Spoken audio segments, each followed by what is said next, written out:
Hey everybody, it's Book of Catherine. I forgot to do a section for the Messiah series, and they're having a look. They're having how inappropriate. I apologize to everyone who says how inappropriate. All right, so I forgot a section. So before we get to the next section, which is AD, we're going to just do a little prepper. We didn't talk about the requirements of the Messiah that we're going to do while a look fest is occurring. I swear it was just Lila when I set this up. I was like, oh, Lila, this will be nice. And then as I was ready to hit record, I was doing all this. I swear you can see it. I was doing all the setup.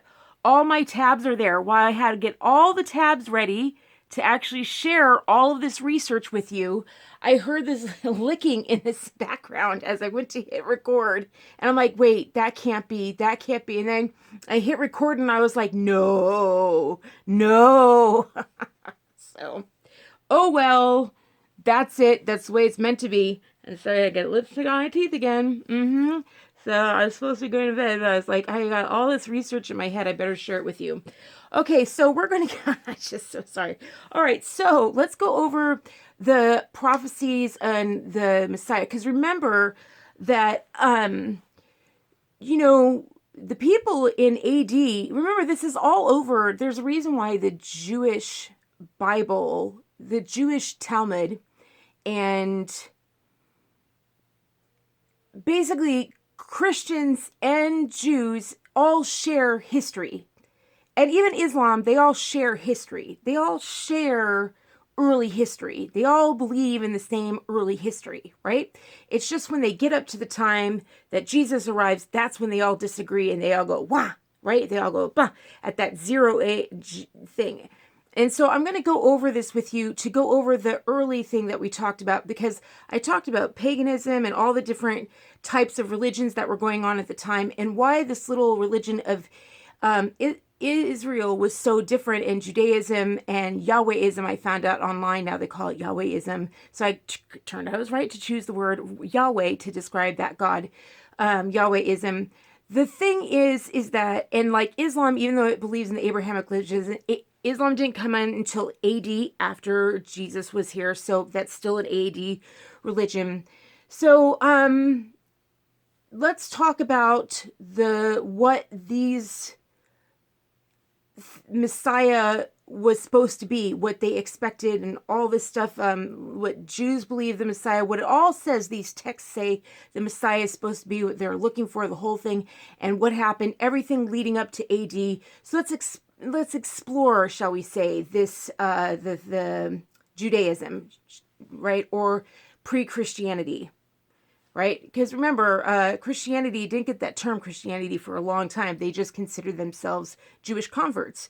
Just like Israel, remember, Yahwehism took on a ton of converts. People converted all the time. Like when King David conquered another nation, they just converted to Yahwehism, just like Babylonians when they can, everyone expected you to convert to their religion. Sometimes they didn't. There were all these different rules of the day. Sometimes they say, come on over, you can practice your own religion. And then some said, no, you have to convert to our religion. And then Israel was really unique in that it was the one nation that more than any other nation on earth, when it was conquered, it got to keep its own religion more than any other. This is what I get to live with all the time. So, all right, so what is this Messiah? So Yahwehism always talked about, if you look into Yahwehism, I'll just say Yahwehism because both Christianity and Judaism says they believe in Yahweh, the God Yahweh. And so does, not really Islam, I wouldn't say, but it shares the same text. So Yahwehism. So what is the Messiah in Yahwehism? What do the texts say? Okay, so depending on who you talk to, Messianic prophecies are mentioned as early as Genesis, blah, blah, blah, blah, that early on. From what I can tell, when I read into that sort of thing, to me, in my opinion, that's where they look at Jesus Christ and they look at his life and then they go, let's go look in these old texts, and if it matches up, then that was a prophecy. That's not, to me, that's like, oh, well, you can see it in the mirror. Like, that's looking for it. Oh, what, in my opinion, I'm like, from a historical standpoint, if you're standing back and looking at it, what did they think when they're living on the ground in that time historically? What did they get and say, oh, this is a prophecy? What are we supposed to look for in the Messiah? Oh, this is a definite, like, oh, this is the Messiah coming, like, this is it. That happens most decidedly, in my opinion, from what I can see. That shouts loud and clear in Isaiah, and that happens around 750 BC, right? So before to outline that out to you, so to put everything in kind of a timeline to you. So here, let's say this is like Jesus Christ 0, let's just do a mere common century, right? Like, make me common century, and then let's go ahead and make Tiberius's butt, we'll make that 750 BCE, and then we'll make the other end of Lila. That's pretty much when they left Egypt, when there was an exodus, however you want to say there was an exodus, strong winds or whatever it is.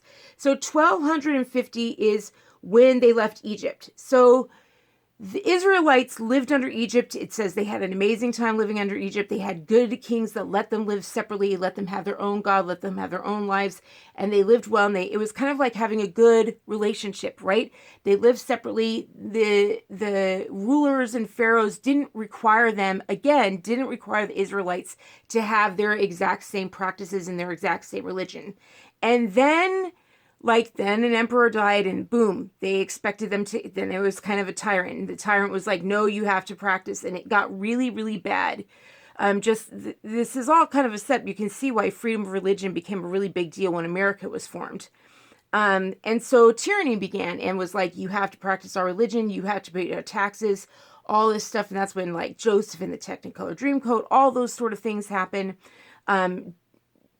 Joseph helps out Pharaoh, and that's a very important thing to keep in mind. A lot of these prophets that write these texts that go along, there's a big difference to keep in mind, by the way. This is going to become a big theme. There's a difference between prophets who write these books. Prophets are supposed to be the word of God.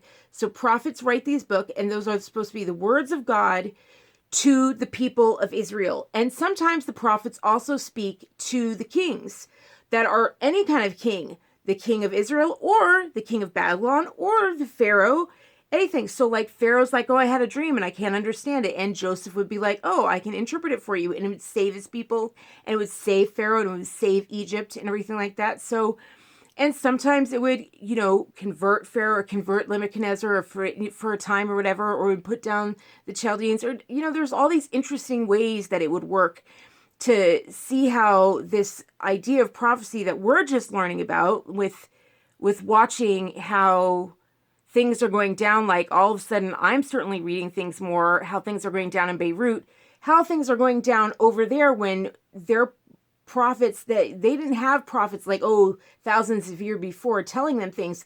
They had prophets in their midst, right? They had prophets in their midst that would tell them things. A king would be like, I need a wise man. They call them wise men or something like that.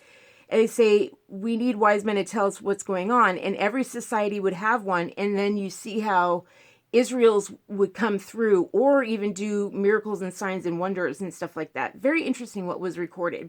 So anyway, so they go along, they're living in Egypt, but then things turn ugly. Like despite everything they've done for Pharaoh and despite the working relationship they've had.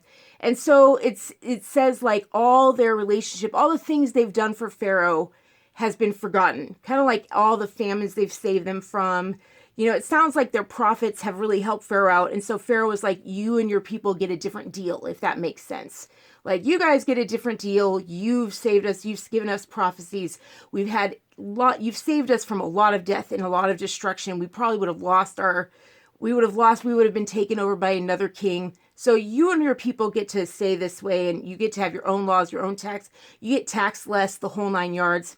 Then that goes away, and then it gets really, really ugly for Israel. And so they get a promise from their Yahweh that they will get their own land. And they do, and that's where the idea of the parting the Red Sea happens.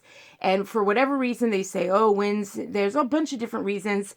But whatever it is, their texts say, the prophets say that, hey, they got let out of Egypt, they cross, and they coming down to the river for wander 40 days or wander 40 years, whatever. I don't know all that stuff. I didn't study that stuff. But then they come to Israel, and that's where they are with Moses, and then Joshua leads them into that land. And then that's when David comes over, and all that time they have, which I find very interesting, they have a tent. That's their temple, is this tent with, very interestingly enough, made of the things of the Garden of Eden.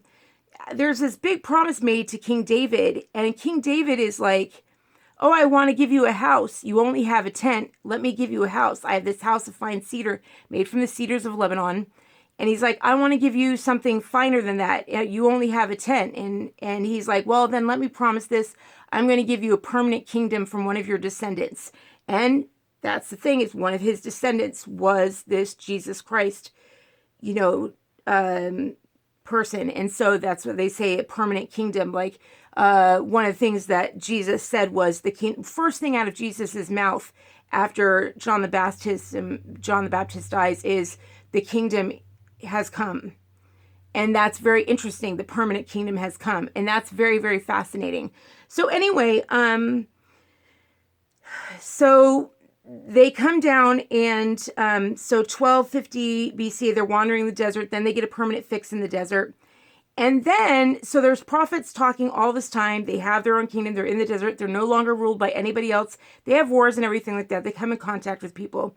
All the tribes have their own banner. There's a description if you start reading the extra materials. You get to hear about how each tribe has their own banner and how they all like come in formation. It's really kind of beautiful when you hear about it. I wish I had heard about it earlier.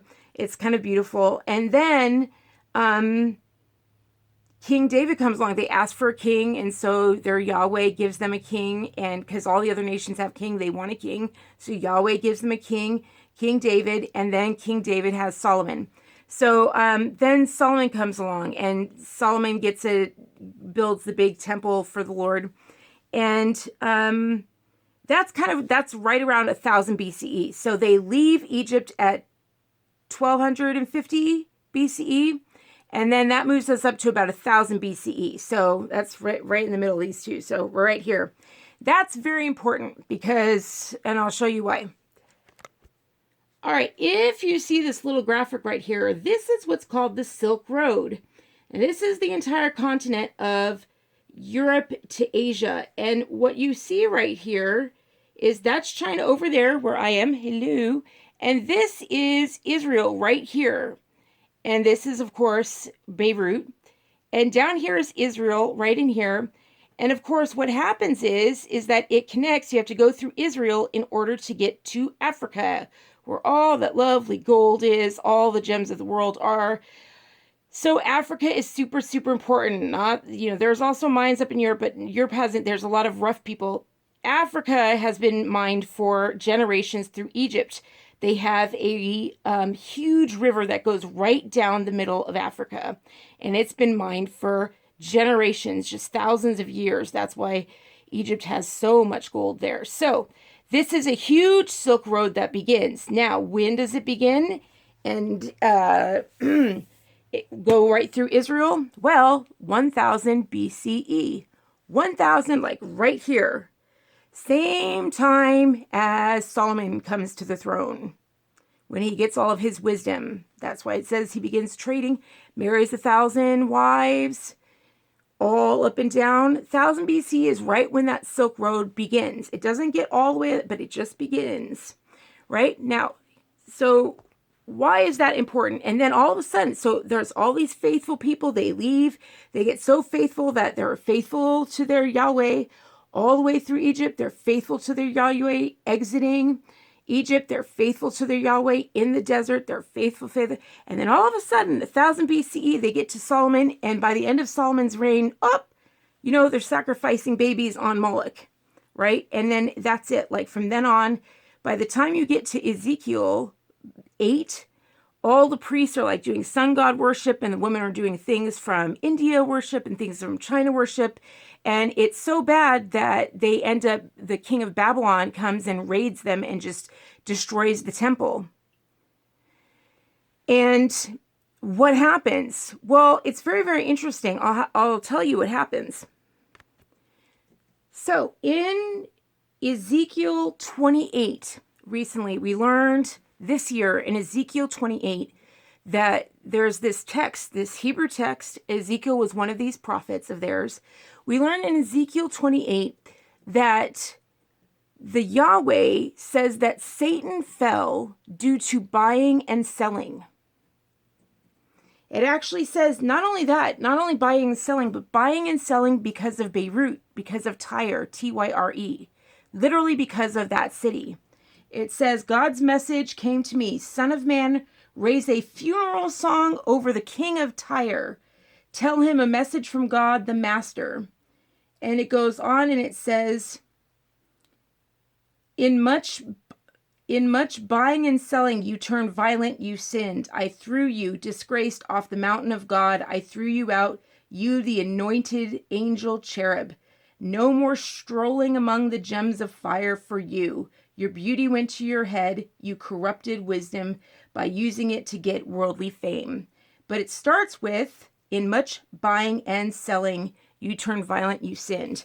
In much buying and selling was the downfall of Satan, was the downfall of the angel of just that area of Lebanon, in Mount Zephon, in Mount Hermon, in much buying and selling. Well, what was founded in King Solomon's day? Megiddo, all the roads right there. And it's actually called King's Road. I'll show you it. We show you the whole Silk Road. It actually became to be developed. They had to get to Africa. They had to go through Israel. And it actually had a name called King's Road. I'll show it to you. All right, so that is actually King's Highway, as you can see, King's Road right there. And there's two roads that ran parallel. There was so much traffic. There were actually two roads, one right on the ocean there, through Lebanon and through Israel, and right through the heart of Israel, right through the Sea of Galilee and right through Jerusalem. Two huge roads. Is some of the earliest roads ever created, you guys. Right on down there to the Red Sea. Huge early, look at how many cities are there. Now what's interesting is that King Solomon created those cities. If you read into 1 Kings and 2 Kings, we learned that King Solomon actually created these cities. They were part of it. Look at that, Cyprus. He created all of that. King Solomon actually creates these cities. So why am I bringing all of that up? I'm bringing that up for this reason. So right in there, right when King Solomon does this, around 1000 BCE, King Solomon starts doing all this trading. He starts doing all this trading, and the prophet starts saying, there's going to be a problem. There's going to be a problem.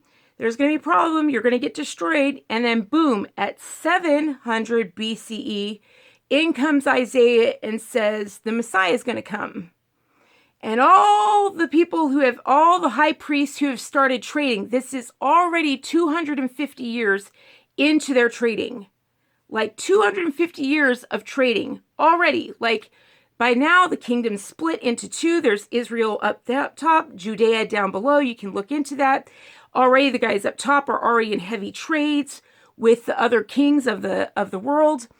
And they've just totally forgone the king of Yahweh, their God Yahweh. And so in comes Isaiah, and he's like, this is exactly what the Messiah will be. And I'll read that to you. Now remember, this is something else you have to keep in mind.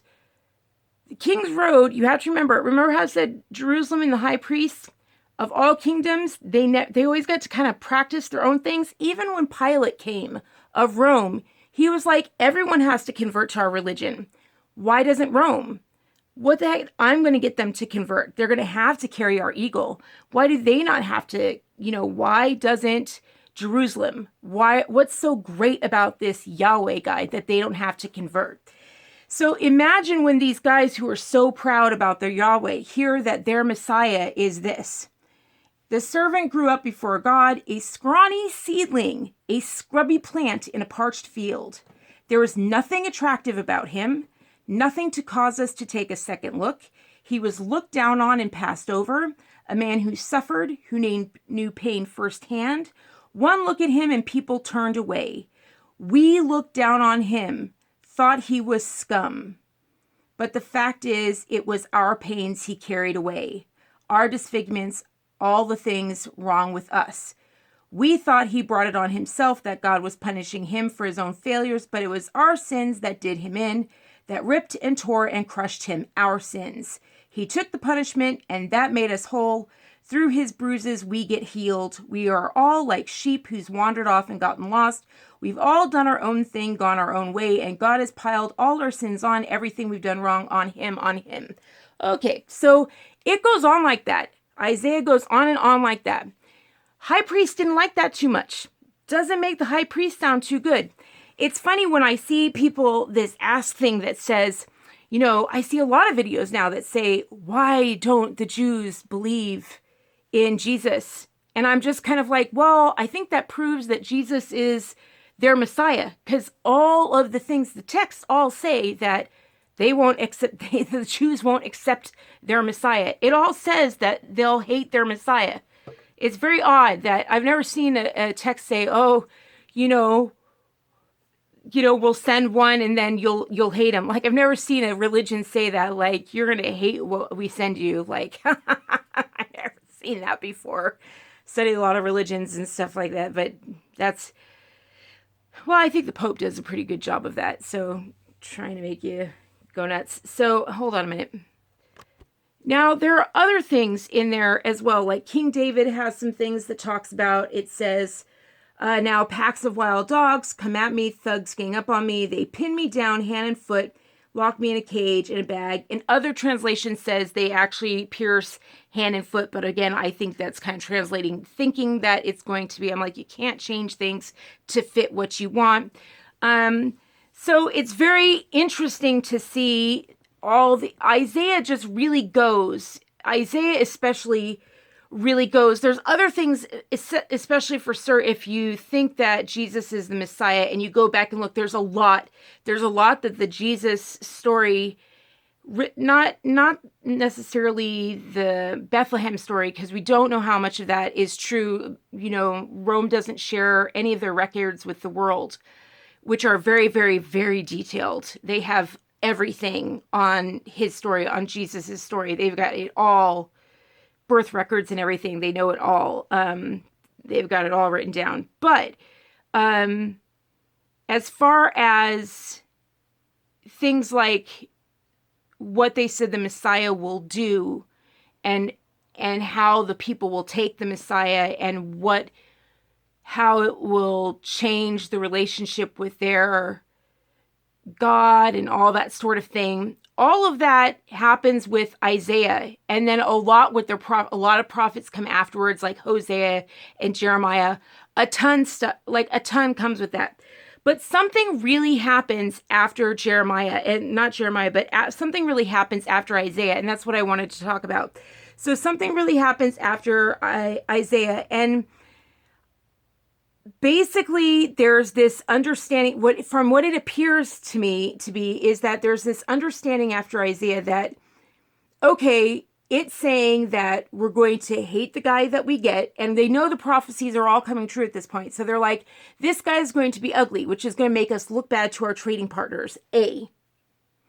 Right? So it's going to make us look bad to our trading partners, and B, it's saying that we're going to be the ones that are going to cause him misery. We're going to trample him. So, we're going to cause him to suffer. At that point, there is this big rift that starts happening. And it's almost like, it's just this whole spectrum starts to happen, where all of a sudden the high priests go, you know what, everybody? We're not going to listen to the prophets anymore. We're going to do a whole new thing, all right, Israel? And there's kind of this spectrum of like 3 different factions of Israelites, and they start doing this new thing of like, well, it's what the prophets say plus what the rabbis say. And so that's where you get things like oral traditions and oral law. And when Jesus comes, Jesus says this thing, we're going back to what the prophets say, and don't change what the prophets say one jot or tittle. And I had to learn what jot or tittle means, whatever that is. I'm like, oh, Hebrew, like, but basically means not a period or an apostrophe. It means a little something more difficult with that, but you know what I mean? Like, it was saying, like, don't change anything. And instead, the rabbis were like, well, we're going to start, they basically were preparing for a Messiah to come. They were like, the Messiah is going to come, and we need to make this religion our own. And basically, by the next 100 years, they have sun worshippers. They've got a bunch of different religions happening, which is why they bring in the Star of Molech. And now you see, there's no longer that whole entire, what do you call it? The menorah. Menorah's out, and they've got the Star of David. They call it the Star of David, but really it's actually the Star of Molech. And that's the Star of Molech is the one where you burn babies, right? Burn babies, the sun god, where you burn babies on the thing. So when you see the flag of Israel, they're saying like, we are a pagan religion. We totally denounce the God Yahweh, because the God Yahweh actually says numerous times, like in the Old Testament sayings, it's like you and your star, and your star of Remphan, your star of Molech, and he goes after him, and that's why they end up being taken over by Babylon, because boy, do they fend off every single kingdom over and over and over again, and boy, do they take over every single kingdom over and over again. So when they're taken over, they are warned over and over, and they're like, fine, you're going to get taken over. They're told why, and it's because they take on things like the star. I mean, it's like all these triangles, 666 everywhere, all through the triangles. Very, very fascinating to learn about the Star of Remphan. And so by the time we get to Jesus, you'll learn from Pontius Pilate, when you start reading his letters, he's laughing at these priests who are saying that they're so high and mighty and pious. And he's like, they're the most corrupt officials I've ever met in all of my travels. And by the time you get to it, Pilate is like, I'd really like to make the water clean for the people. They are diseased. They're sick. I just want to put an aqueduct in so the people can get healthy. And the people even fight him on it, because the priests are like, no, that's going to cost money. And all the money comes to us. No. And they're so corrupt that all the people, he was like, I've never seen people so poor. And what's interesting is I had read that it was a confirmation of what I'd read earlier, is that Solomon was the same thing. Solomon did the same thing. He made all these little cities around his temple, and the temple was oh so nice, but the cities around it were like third world cities. And he had made some cities for one of his kingdoms, and the kings came by, and he's like, this is what you gave me? I gave you like 25 tons of gold, and you gave me these crappy freaking cities, these things infested with mice and stuff like that. And then later on, I was like, the guy's complaining as though it's like third world cities and right next to this amazing temple. And then you hear it from Pilate, and Pilate's like, what the heck? These people are just like emaciated, And I'm like, oh, that's it. But they're so zealotry. They're so religiously zealot. And then what's funny is that you read it's all oral law. None of it is anything that's actually written by the prophets. The prophets haven't done that. The prophets haven't said, oh, be. It's all stuff like, you can just see it like the Hasidic Judaism. That ain't all stuff from the prophets. The prophets, mostly when I've read through the prophets are all recording all the actions of the kings, all the things the kings have done, all the ways they've wronged. Honestly, it reads, if you read the book of Kings and Deuteronomy and all that stuff, it reads like Game of Thrones. It really does. I'm like, I can't believe no one's done a series on all this stuff. Or maybe Game of Thrones is based on, the history of Israel, because they're ruthless to each other. I mean, King David himself, I just read the last passage on King David. He gets a blessing from God, and he goes and kills everyone. 22,000 here, 18,000 there, 22,000, and I'm just like, what is, really? And then the next thing is, Yeshua says, Yahweh says, Yahweh says, yeah, you can't build the temple. There's too much blood on your hand. I'm like, yeah, that's right. I mean, he's like, he just indiscriminately killed 2/3 of the people that he caught. And I'm like, there's a difference. There's one thing of disarming them, but it doesn't make any sense to just kill 2/3 of them. You don't indiscriminately do that. That's just bad leadership. That's bad leadership. And then he makes a big monument to himself when he gets in. And I was reading his kingship, and I was like, it's not too impressive to me. That's someone who's like, oh, God's blessed me, and he'll let me rule wherever I am. Not too much grace when he got to win wherever he went. He captured every place. Was he gracious when he captured them? No, he just slaughtered. I'm not too impressed by that. It's literally, it goes into it and says, David, I took you from a shepherd's field to a great kingdom.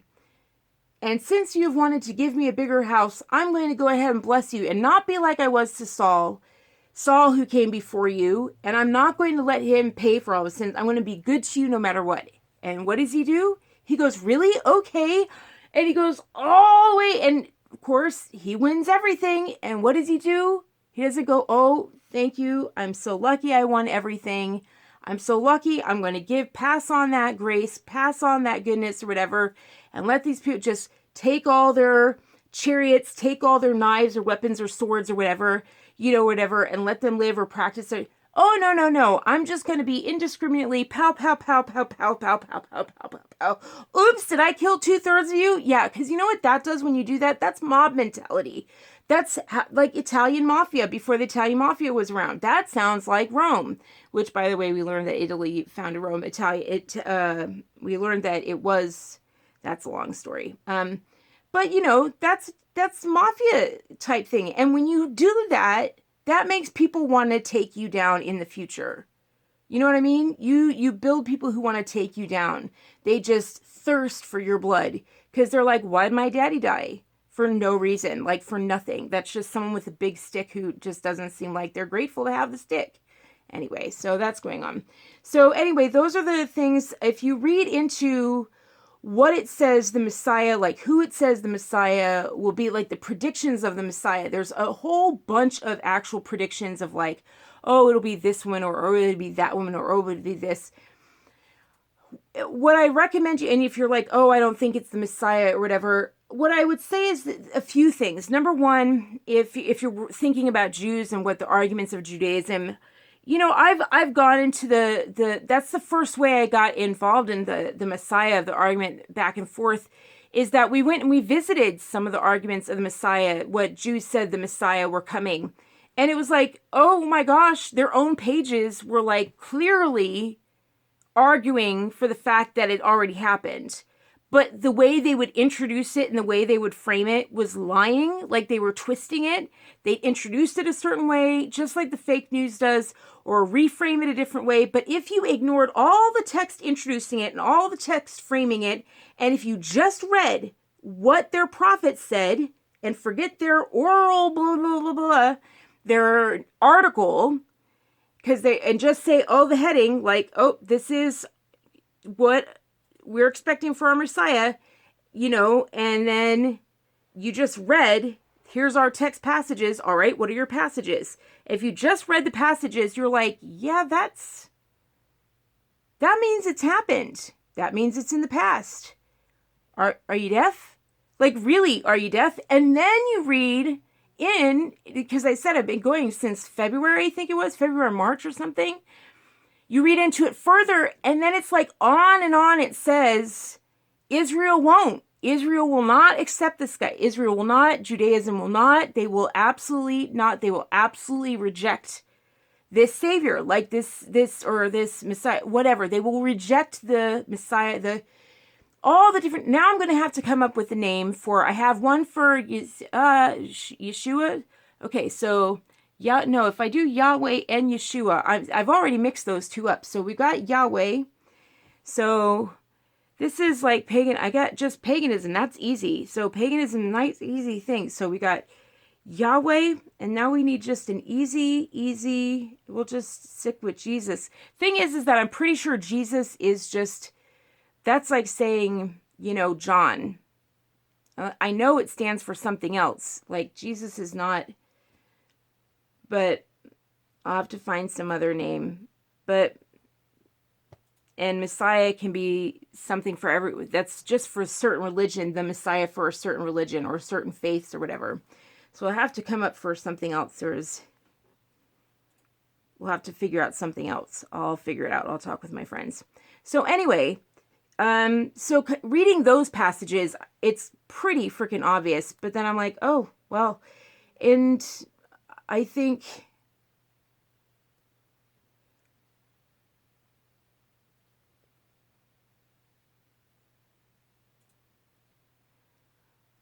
that it is interesting that we live in a time with Judaism where there are so many different, ever since Isaiah gave that prophecy, ever since Isaiah started writing,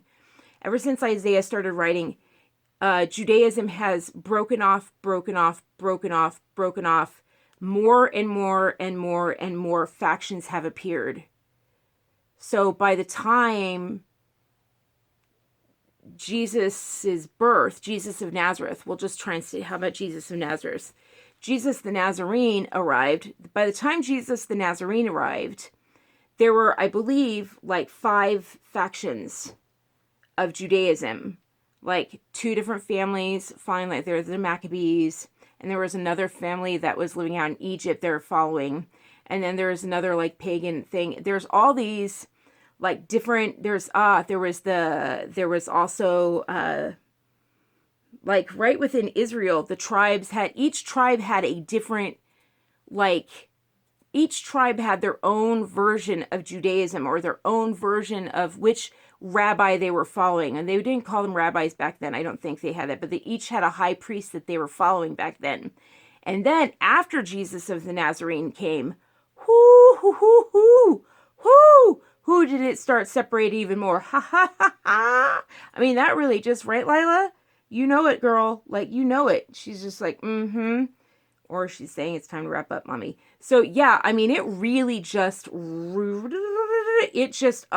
so many more, to the point that now we have fully fledged, we have Hasidic Jews, we have Orthodox Jews, we have, I mean, I would say, let me give you an example. Let me give you a perfect example. Like, this isn't Judaism, but I'll give you a perfect example. I'll never forget when I was attending one of these Catholic events that my parents had me attend. And they had us go around in a circle. They had us break up, so I went off separate from my family. And they had us go around the circle, and they said, okay, everyone share, what is your Catholic faith to you? And by then I was educated enough in religions, because I feel like religion is more important than anthropology. I realize that now. I realize now that I was interested in religions because they taught me more about people. I understand that now. I didn't figure that out until a few days ago, but I looked at religion as a way to understand people. I feel like it helped me understand cultures better than anthropology did. I think I'm right. I don't think I understood even Christianity until recently, though. Or Catholicism until recently. I'm like, gosh darn it, I grew up in Catholicism and only just kind of figured it out, finally. So, but I listened around there's like 11, and most of them were women or whatever. But I remember knowing enough to know that as they each shared what their Catholic faith was, I knew enough to know that no one shared the same faith. Everyone shared, like, it was like being a circle of Baha'i. Like, everyone shared, I swear, there was Buddhism there, there was mysticism there, there was, I don't know if anyone shared Catholicism there. I mean, it makes sense now that I know that Catholicism is basically paganism. Everyone had there may have been even environment. Gaia was there. I mean, there was definitely like energy readings, like definitely there was this whole incredible array. And not one okay, so let me give you an example of what I mean. Like, I didn't feel like anyone spoke a Catholic faith. I didn't hear anyone talk about using the rosary beads. How we're raised. I didn't hear about we're raised on these sacraments that we're supposed to do. And I know Jewish kids are done the same way. We have a very similar upbringing. I know they're given the same things, and we didn't follow our rites at all. None of us had talked about confession, none of that. But boy, did they sure have rituals. Everyone there had rituals. All rituals were throughout all of their lives. They all felt like they needed to repent. They all had a way of repenting and a way of doing something. And that ultimately is what it comes down to. I just read it in here.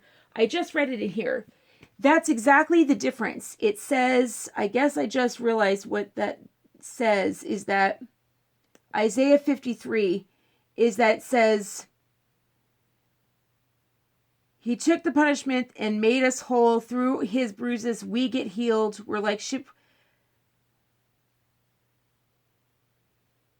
He was beaten, tortured, but he didn't say we're like, whatever. I'll go over in the next one. But basically, Isaiah 53 went on to tell them, basically all the high priests, you won't have a job anymore. All these big things that you do that you make so much money on, all these rituals and temples and everything, yeah, I'm taking that from you. I'm going to send you a Messiah that takes all that away. I'm going to do it all. And I don't know, I'm going to have to read into it more. I don't know if it says how exactly that's going to happen, but definitely for sure says that the Messiah is going to take the need for all of that ritual away. And the Messiah is going to do it all and take it on himself. It's very clear about that. It's kind of funny because when I first started studying, definitely, and I remember hearing this way back when I was studying religions, definitely heard that Judaism said they expected a military Messiah. That I haven't found in the text anywhere. That was just wishful thinking. I see King David do a lot of wishful thinking in my studies. Lots and lots of wishful thinking. Like his Yeshua, or Yesida, his big Y says one thing. It's not just, his big Y says one thing, and then he goes, "Oh, thank you for saying this." And I'm like, he didn't say that. He didn't say that. That's not what you're just thinking. That's not what this text is. Why are you saying this? It's very, very funny. You get very frustrated because reading it, it's kind of hysterical. It's so real. It's like you feel like, girlfriends like that. I feel like I'm like, oh, I just had that argument with a friend yesterday. It's very realistic. In all my studies and doing, oh my gosh, my whole entire external family, I got to read so many different things. I've never read anything like this. It's very fun to read. But it also in a lot of ways, doesn't relate to the world today and the things I see online and the interviews I see online. All of these rabbis, I'm like, I don't feel like any of them read these texts at all. They don't refer to them. And I'm like, the texts are very, very clear about what this Messiah is supposed to be. And then they say things like, well, we don't believe the Messiah will ever take human form. And I'm like, well, then why does it say he's going to be broken bones, broken, bloodied, bleeding on the ground? I'm like, what form did you think it was going to take? Did you think it was going to arrive as a little Tweety bird?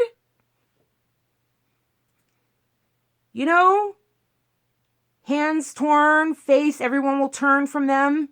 Everyone will turn from a bird. Are there birds that don't appear cute? Like, birds that are ugly? What do they think? So it's just this. But what I've also noticed in the rabbinic culture is they think they're God, just like in Catholicism. Boy, anyway, I'm getting into other stuff. All right, I better go. See, Lila's turned her back on me. Time to go. All right, I love you guys so much. Now we will move on to the next part of what changed and all that. But read into that. There's definitely things that changed. It was basically in 750 BCE when they start getting the rock solid, like, this is what's coming. This is what's coming. The Messiah is coming, and the Messiah is going to be like this. And all the high priest families were like, what? It's going to be like that? All of our money is going to go away?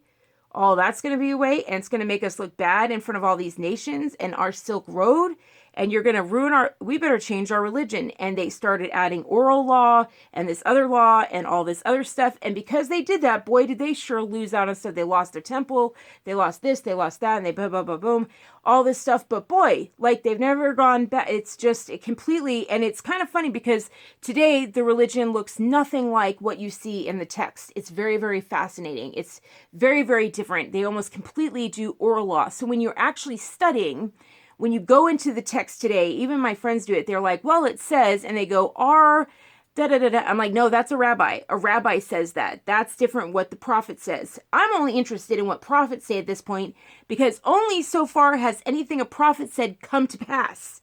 So I'm like, ain't nothing a rabbi said come to pass again. Only things prophets say have come to pass. I kind of have a thing about following that. Does that make sense? Kind of very, like, just got a track record, if that makes sense. I've learned my lesson with that guy, Paul. That just set me back so far, because everybody online, Paul this, Paul that, Paul this, Paul that, Paul. Go ahead, pay attention to every Russia, Paul. Go ahead, everyone. Peter and Paul, all their icons, all the religious icons everywhere in every grandiose church in the world. Listen to every freaking pastor in America. Paul, open the Bible, Paul, open Bible, Paul. Heck, this entire New Testament is all Paul. Took me forever. This total distraction. I'm like, I am not. I almost missed, an entire massive explosion and people's lives in danger because I just thought, no, I'm not making that mistake again. Prophets only. All right, see you guys on the next one. That is part 2 of the Abrahamic Messiah. Mwah. See you on the next one. Please donate $1 below. It is October 2020, and then don't forget to subscribe.